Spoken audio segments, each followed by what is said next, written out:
So, can I tell you a quick story? It's about money.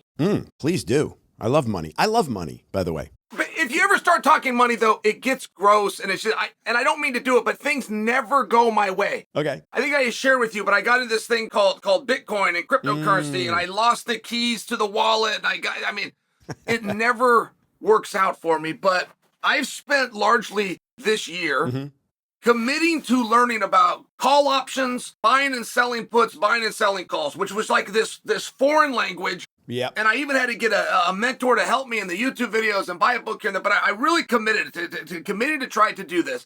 And I did some very safe call options, largely so that I could just figure out how to push the buttons, learn the language, learn about intrinsic, extrinsic value, meet my dates. I got some Apple options. So the Apple options were getting close to expiring. And again, I didn't have to sell them because they were in the money, but I wanted to go in and sell them to learn the process of pushing the buttons. Sure.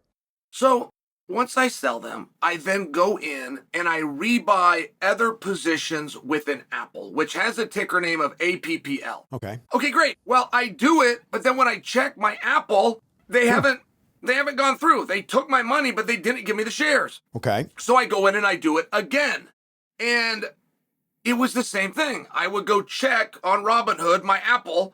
The money was gone, but it did not give me the shares. So I go to the history section, and sure enough, it was there that I had sold the positions in Apple, that I had rebought back in Apple, but they're not showing up as shares. Well, there's another stock, and the stock is APP.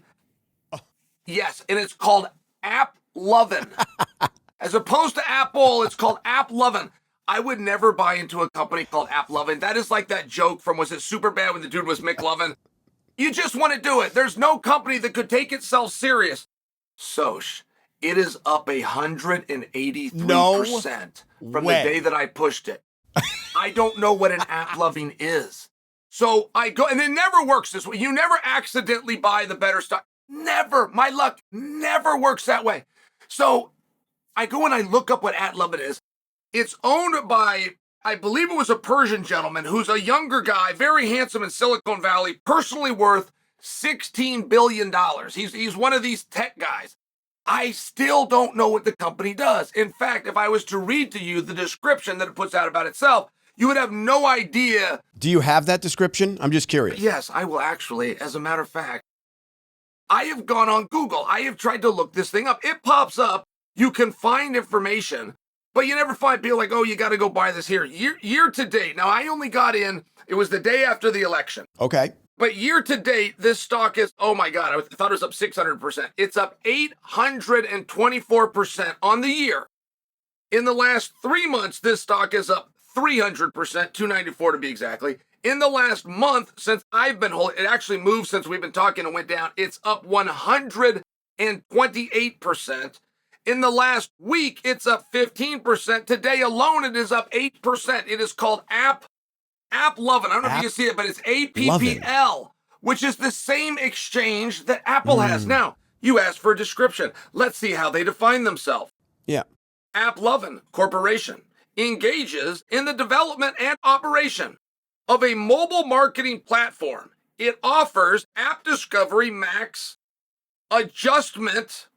I don't know what that was. Its software-based platform caters to mobile application developers to improve the marketing and monetization of applications. The company was founded by Andrew Krom, John Krasinski, and Adam Foragi. In 2011, is headquartered in Palo Alto, California, and is listed it's AppLovin Corporation, Class A common stock. So it's APP App, where Apple is APPL. L. Right. That is my confusion. But if you go on Robinhood after you buy it, it will only show you the first 3 letters. So like if you had Meta, M-E-T-A, on Robinhood, it'll just M-E-T.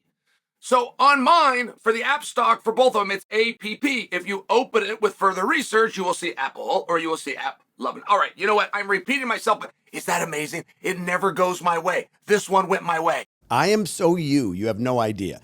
Like, I am just the guy that will make the mistake and it'll go down. Like every time I go to buy something, it's like or if I want to buy something, it's like the UFC. Okay. It's like the UFC betting. There are events that I go, boy, I think I pretty much have a handle on this one. I should probably bet it. And then for whatever reason, like the last UFC thing was taking place overseas and it was 9 a.m. I'm like, nah, I'm too lazy to call it in. I hit 6 for 6 and would have made a fortune.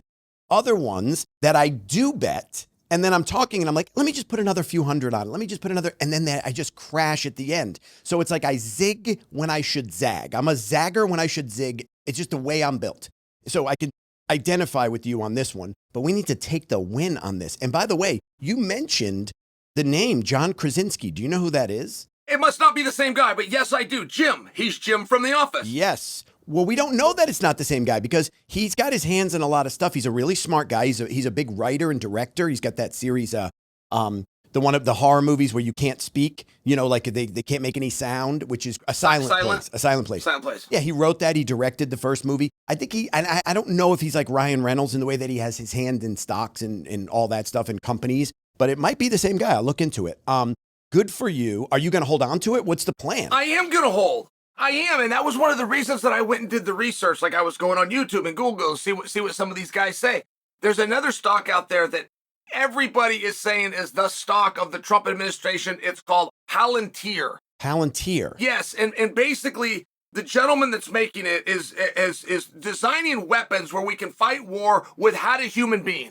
It all has to do with drones. So he's saying if you're going to send a fleet of aircraft in, stop training guys to be pilots. Stop building these. The aircraft has a bomb hooked to it. I can hook a bomb and everybody can stay home and we do it by remote control, which, I mean, what a scary world. But what a scary world, right? He is the leading person within this, and he's a little bit aggressive. He has a stance. I actually said something like this years ago in fighting. I'm sure he didn't get it from me, but I actually did say this years ago, which is they talk about this sport that we do is called self-defense. And I don't believe in self-defense. I believe in self-offense. If the person is bringing a fight, you don't have to wait for them to throw the first punch. It's self-offense. He actually said that on the higher level. He thinks that our Department of Defense should be renamed Department of Offense. That if our intel knows these people are going to attack us, the U.S. will only respond once they're attacked. And he said, no, a provocation is an attack. If they're invoking a fear or an attack, even emotionally, Let's go get them. Now, that's tough stuff. I'm not back. I'm just sharing with you, but this is the guy's stance. And he's developing the weapons. And if he teams up with Elon Musk, by the way, in the Space Force, whatever that is, actually turns out to be, I mean, there's something to this. I'm not advocating for it. I'm just sharing for you. I will go out to read about Palantir, and when I'm searching for AppLovin, Palantir pops up. I'll go to search on Tesla. Palantir pops up. Like, this is what the kids online are saying is the go-to stock of the next administration. Wow. By the way, I'm going to go buy Palantir, and if I buy the wrong one, we'll have a really great conversation. If I buy like some palliative care thing that I didn't it's something that could happen. So I'll double check everything.